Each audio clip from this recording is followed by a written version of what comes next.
this episode, you'll learn about the quote, "To be rich and to be wealthy are two different things," and how to use it to reduce financial stress. Welcome to Why Your Mind Isn't Calm, the podcast helping online service-based entrepreneurs reduce stress, balance emotions, and grow a profitable business in less time. I'm your host, Justin Agliscus. Let's hop into it. Now, in today's episode, you'll discover the main nuance between having riches and being truly wealthy, practical ways to rebalance your relationship to money, and how to stop letting scarcity rule your finances. Bing, bing. So, to be rich and wealthy are two different things. What does this mean? Let's look at what it means to be rich and what it means to be wealthy, because there's a nuance. To be rich, you may have the external goods, but your heart is missing something. Your everyday life, your relationships, they're missing something. And to be wealthy, this is the essence of when you have built in line and in balance. So the riches come from a skew, SKEW, right? A diagonal line, something of that nature, a skew. And the riches are a derivative or a byproduct, a branch of living out of balance and letting the mind run your life, right? For example, your dad was a doctor and, he wanted you to be a doctor and you didn't question that. So you went and became a doctor. Now you're a doctor and you've kind of been forcing yourself down this path, but without feeling, just because there's been a lack of questioning. And ultimately, I'm not saying that you've done anything wrong. No, this is fine. But there will come a point, like Mr. Ram Dass said, when he was a professor at Harvard, you know, he got to a point where he was miserable, even though he had the status and the money. He had that cool dream job that he always wanted. And he was making decent money at the very least, working as a professor at Harvard. Maybe not, right, billionaire stuff, but he was doing decent at the very least. And this is what happens to a lot of us, right? We get an idea, we go through college, but we just let ourselves live a conditioned life where, we accept what the parents, the professor, the society, all of that told us. And that doesn't lead to being truly wealthy. When I use the word wealthy, how do I define wealth? And that is, a balanced abundance. If I were to use two words, that's what wealth means to me.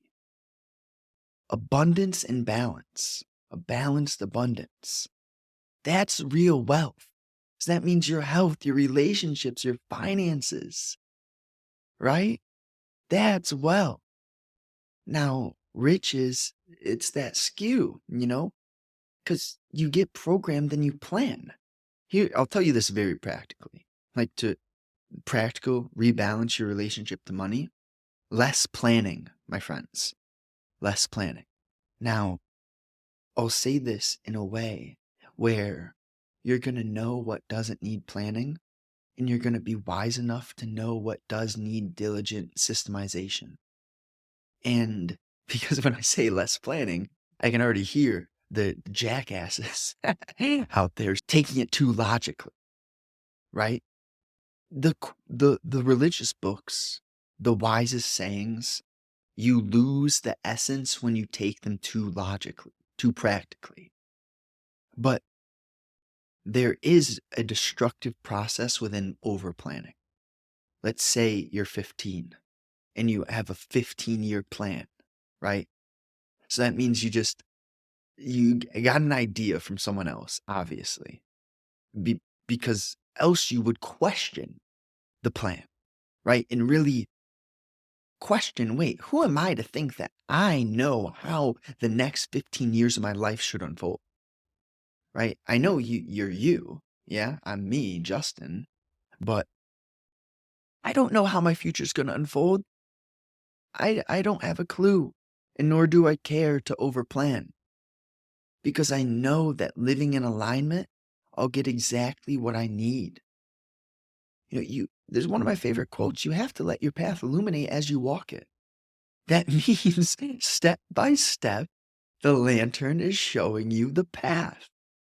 You don't just architect or draw a blueprint for your future. That's how you get rich and not wealthy. I'll tell you that. Real simple. If you overplan, you will get rich, and then you'll be skewed, imbalanced, and end up being um quite miserable. But even that's what you needed on a deeper level. But if you're at that point, let's say I'm speaking directly to you. Maybe there's a doctor listening. Not sure. But if you find yourself at that point in your life, there's nothing wrong with it. It's just time to start being real and to start breaking down how you've been living, to question, okay, I've done these things. I've been a man of this nature. It's gotten me these results. Do I feel I should continue walking my path the way that I've been walking it? Right? Ask yourself that because I'm not attacking you. I love you from the bottom of my heart. Every single one of you, no matter what you're thinking or feeling right now, I care for you deeply. And that's the essence. So, and that's the main nuance, the practical ways to rebalance your relationship to money. First of all, we need to break down any form of scarcity. We need to look at any foolish spending habits. And we have to be honest about when we're chasing instant dopamine, right? Like some ladies will shop. I just got this recently, but I digress. It's like you buy what you need, you don't buy what you want. And that's how the universe works. It's going to give you what you need and not what you want. And if you learn to live in alignment and see that your wants are shallow, you may end up getting some of your wants. But you're not going to get what you want through the energy of lack because to want is to not have. To need is to know that you need something. And when you know and you see clearly that you need something, show me the path. Show me the path. I don't have the strength. Show me the path. It works like that. It works like the strength isn't about you. The strength is in the lack of obsession with you. And then you'll get the strength that's so far beyond you. Then others will see that, feel it, hear it, and it'll be undeniable. And now the undeniable strength may trigger others and they'll attack you. But you can feel what's happening because you see it. And then it's not personal. It's actually grace once again. When you're attacked, you can have that grace as long as you're tapped in. So, how to stop letting scarcity rule your finances, right? And do an audit, please, pen and paper, right? Like question 1. How does my current relationship to money feel? Just very simply, how does my current relationship to money feel, right? Where are the places that I'm spending money that I probably don't need to be spending money? Keep writing, keep writing. What are the themes in which I over obsess with my wants, right? What are some of the the wants that you're too obsessed with? Write it down. So you see how to stop letting scarcity rule your finances. You will never uproot anything that you're not fully aware of. So you have to, again, in what ways does scarcity manifest in my life?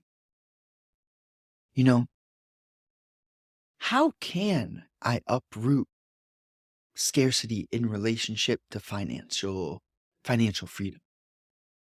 You know, how can I invite abundance into my life when we're talking about money? If you write and you write and you write, you're going to notice your mind get clearer. And with a clear mind, you'll get those quote unquote downloads, those moments where it's like the universe is shooting information into your head. I mean, that's how I would say it feels. Because it's like you couldn't think of that, but you just got sent some fire, some great information, whatever. Write that down too. You can't like you got to know how to squeeze the lemon and understand when the lemon's fully squeezed, right? If you're always obsessing over squeezing the lemon when there's no juice left, you're not going to know when to get the next lemon. Okay? You hear me? So, really, a rich man can be a very poor man. And a wealthy man may stand next to you and you won't have a clue. Maths. Okay? This is the recap. Maths.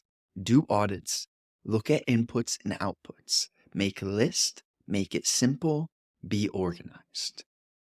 Now, I create as I speak. Many tend to speak what they think. Observe the nature of your thinking. Watch how what you think creates your reality. Question what you think. Notice the loops, the cycles. Pay attention to how what you consume creates cycles, etc. Now, a wealthy man never wanted to be wealthy. He saw what lack did to him. That's the bomb for you guys. You need to see what lack does to you, and then you'll figure yourself out. I can guarantee that. If you're real honest about what lack does to you, you will figure it out. And the figuring it out has nothing to do with you. So, really, guys, thank you. Thank you. I send you a hug, send you a big hug, genuinely, bear hug. Let's go. I really appreciate you. And new episode out every Monday, every Thursday, 10 a.m. Eastern Time. If you want to learn more, click the link in the description below. Number 1, you'll get your free premium personalized 5-minute journaling prompts exercise. Number 2, access to my new 11-page doc, How to Reduce Stress and End Anxiety. Number 3, 2 to 4 new weekly emails. See you soon. Let's go.